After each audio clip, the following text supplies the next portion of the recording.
गोपियों को आज के वृंदावन में बहुत सामान्य बना लिया। हम गोपी भाव को बहुत सरल समझ लेते हैं, बहुत सामान्य समझ लेते हैं, पर नहीं। एक कथा आती है कि जावाली ऋषि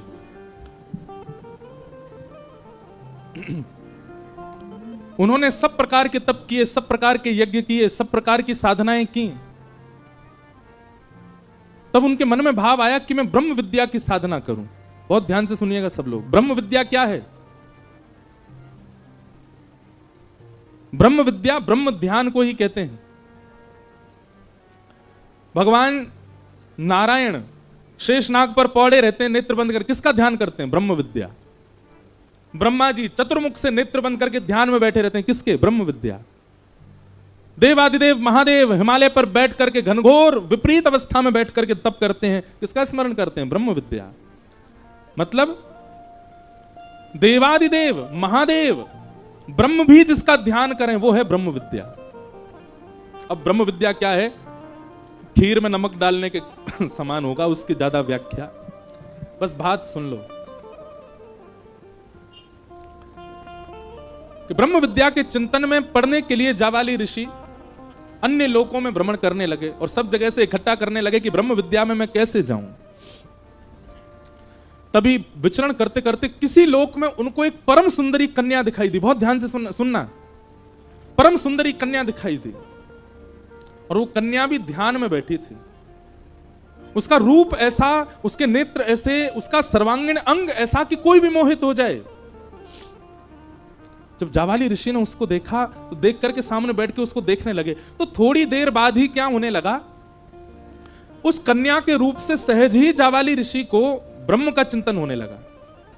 जिस चिंतन के लिए युगों युगों की तपस्या फीकी पड़ जाती है, वो तपस्या का भाव उस कन्या के दर्शन मात्र से होने लगा।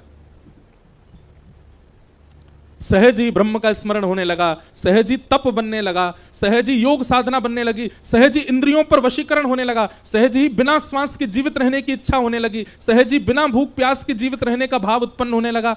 जावाली ऋषि बोले मैंने तो कुछ किया नहीं है, अपने आप कैसे मेरी साधना बढ़ रही है? तभी उस कन्या ने अपने नेत्र खोले। जावाली ऋषि ने कहा, देवी आप कौन हो? आपका सौंदर्य रूप आदि सब देख करके पहले तो मैं चकित हुआ कि इतनी सुंदर, पर आपका सौंदर्य कामवर्धन नहीं है। आपका सौंदर्य, आपका रूप, आपकी उपस्थिति तो ब्रह्म को प्रकट कर रही है, तप करा रही है, योग निद्रा में डाल रही है, समस्त प्रकार की इंद्रियों के रसों को एकाग्रित कर रही है।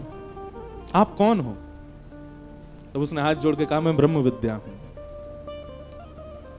जावाली ऋषि चरणों में गिर गए, बोले मैं आपको ही खोज रहा था। जिसका ध्यान देव भी करते हैं, जिसका ध्यान नारायण करते हैं, जिसका ध्यान महादेव करते हैं, वो ब्रह्म विद्या हो। बोले जी। बोले आपको जो स्थिति मुझे देख करके हो रही है, ये ब्रह्म विद्या की प्रारंभिक स्थिति है। योग निद्रा में चले जाना, इंद्रियों को वशीकरण कर लेना, बिना श्वास बिना भूख प्यास के जी लेना, आदि आदि। जावाली ऋषि की खूब देर चर्चा चली। तब जावाली ऋषि ने कहा हम सब ब्रह्म का ध्यान करते हैं, ब्रह्म विद्या का ध्यान करता है, पर आज ब्रह्म विद्या भी किसी का ध्यान कर रही थी। आप किसका ध्यान कर रहे थे? तब ब्रह्म विद्या कहती हैं, आप सुनना चाहते हैं मैं किसका ध्यान करती हूं? बोले किसका, बताओ। बोले निभृत कुंज पे अद्भुत सेज पर श्री प्रिया प्रियतम पौड़े हैं और समस्त सहचरियां सखियां कोई राग गा रही हैं, कोई बीड़ा पवा रही हैं, कोई पंखा जल रही हैं, कोई चवड़ उड़ा रही हैं, कोई इत्र पुचकार रही हैं। इस प्रकार से उस निकुंज का स्मरण, उस निकुंज का चिंतन में ब्रह्म विद्या कर रही है।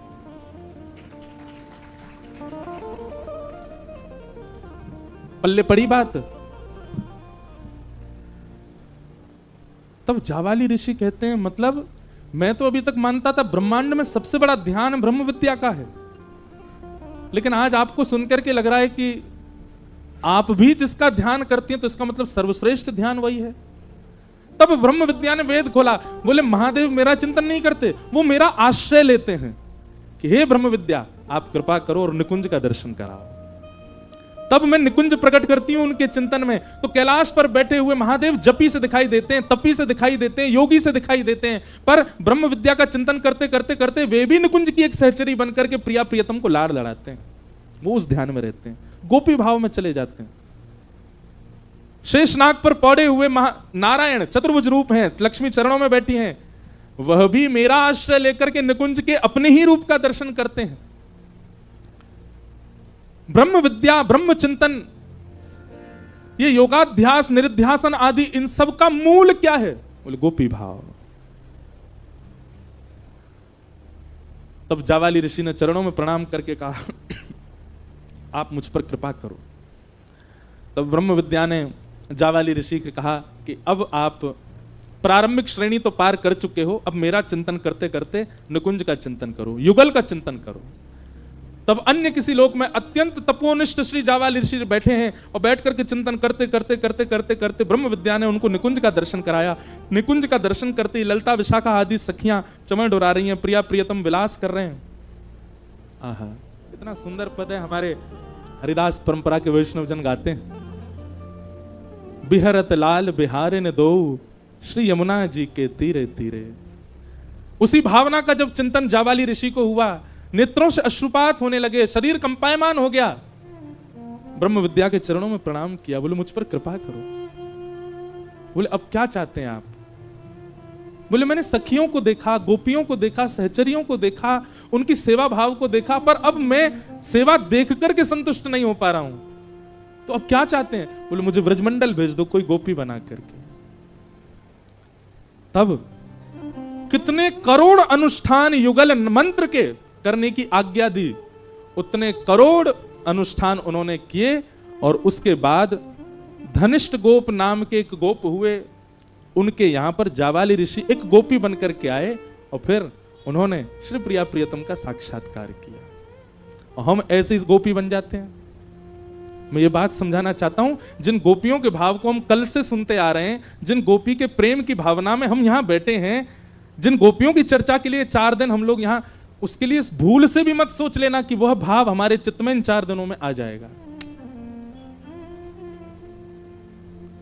हम जो कर रहे हैं वो आडंबर मात्र है।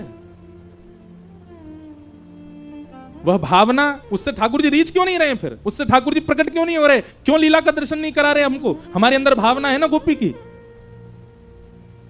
केवल परत मात्र चढ़ा रखी है गोपी की, भावना तो अभी आई नहीं है। और आ गई तो स्थिति देखना क्या होगी। भोरी सखी कहती हैं, बस्ती छोड़ एकांत बिठावो, बातन सो घबराही। ऐसे हो जाएंगे, हम बस्ती में बैठ नहीं सकते। हाँ, मैं स्वीकार कर रहा हूं कि वो भाव अभी हमारे चित्त में नहीं आया, इसलिए इतनी भीड़ के सामने कथा कर रहे हैं। जिस दिन वो भाव आ गया, अदृश्य हो जाएंगे, मिलेंगे ही ना। ढूंढते कहां गए इंद्रेश जी? जादना वो भाव आ गए, मिलोगे नहीं किसी को। बातन सो घबराही। अभी हमको चुटकुल्ला सुनने में मजा आता है, हास्यपद बातों में आनंद आता है, एक दूसरे के संग क्रीड़ा कर रहे हैं, आदि आदि सब बातें बढ़िया लगती हैं। गोपी भाव आ गया तो बातन सो घबराई, मुझसे कोई बात ना कर ले। क्यों? एकांत। बातन सो घबराही, भोरी ऐसे दुख बिन प्यारी, जीवन व्यर्थ गवाही, ऐसो दुख दी जो ही यमाही।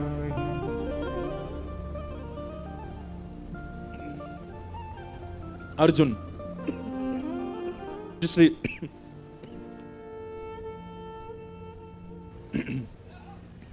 पूज्य श्री मलुक पीठ वाले महाराज जी से एक बार एक प्रसंग सुना था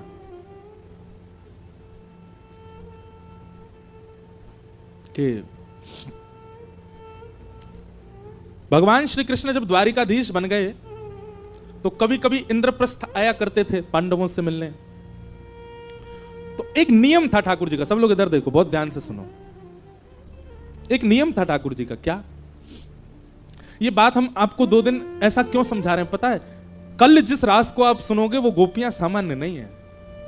पहले उन गोपियों की स्थिति जान लो, इसलिए हम बता रहे हैं। हम गोपी बनने के लिए इस कथा को नहीं, वो तो कान पकड़ लीजिएगा, नहीं बन पाओगे आप, नहीं आ सकते उस भावना में, उसकी छींटा पड़ जाए बहुत मानो।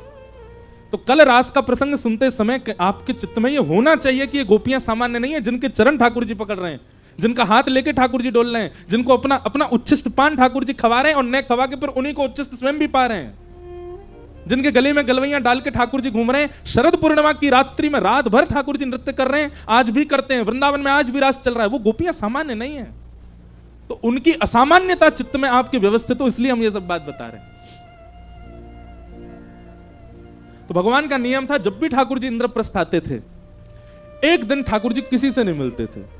4 दिन 5 दिन जितने भी दिन हैं, तो सब पांडवों को भी पता है कि उनमें से पहले ही पूछ लेते थे कौन से दिन आप किसी से नहीं मिलोगे, ना कुछ पाएंगे ना कुछ पिएंगे ना किसी से मिलेंगे।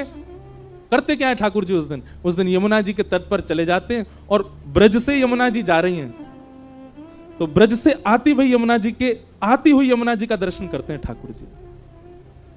और श्री यमुना जी को बार बार देखते हुए ठाकुर जी नंद यशोदा गोपी ग्वाल श्री जी किशोरी जी सबको देखते हैं। एक दिन ठाकुर जी ने संदेशा भिजवाया ब्रज। कोई ऐसी भावना, ये भी कहीं सुनी हुई कथा थी कि सब ब्रजवासियों को जाके एक भाव कह दो, कहा कि श्री यमुना जी में स्नान क्यों करें, नित्य सब करती हैं ब्रजवासी,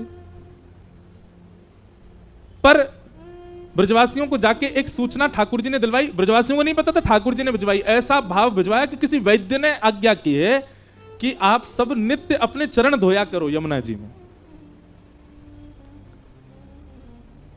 तो उस भावना से सब ब्रजवासी नित्य जाकर के अपने चरण प्रक्षालन करते हैं, चरण डाल करके बैठे, नेक नेक चरण धो में तो कोई रोग नहीं होगा, ऐसी भावना।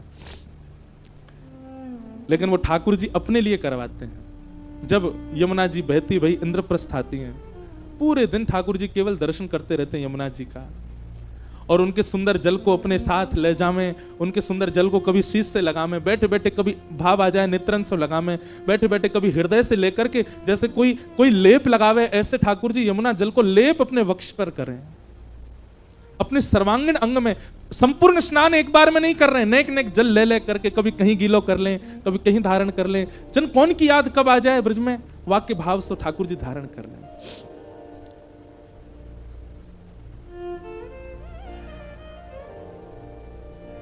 और ठाकुर जी गाते हैं बैठे बैठे यमुना तट पर, राधे राधे करुणामयी कृष्ण प्यारी, मेरी सुधली जो श्री वृषभानु दुलारी, मेरी सुधली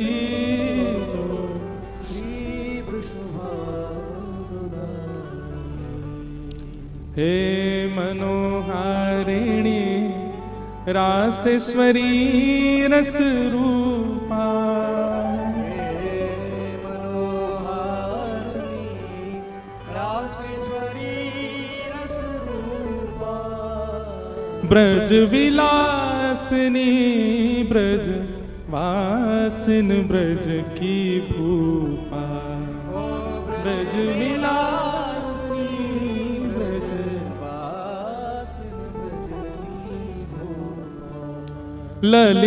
ललितादिक सहचरी सर्वज्ञ स्वरूपा, ललितादिक सहचरी सर्वज्ञ स्वरूपा, मेरी सुधली जो श्री वृषभानु दुलारी।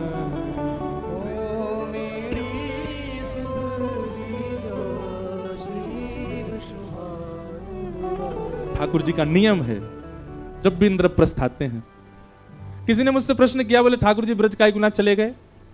क्योंकि अब यदि ठाकुर जी दोबारा ब्रज जाते, देखो ब्रज की भावना अलग है, शास्त्रीय भावना अलग है।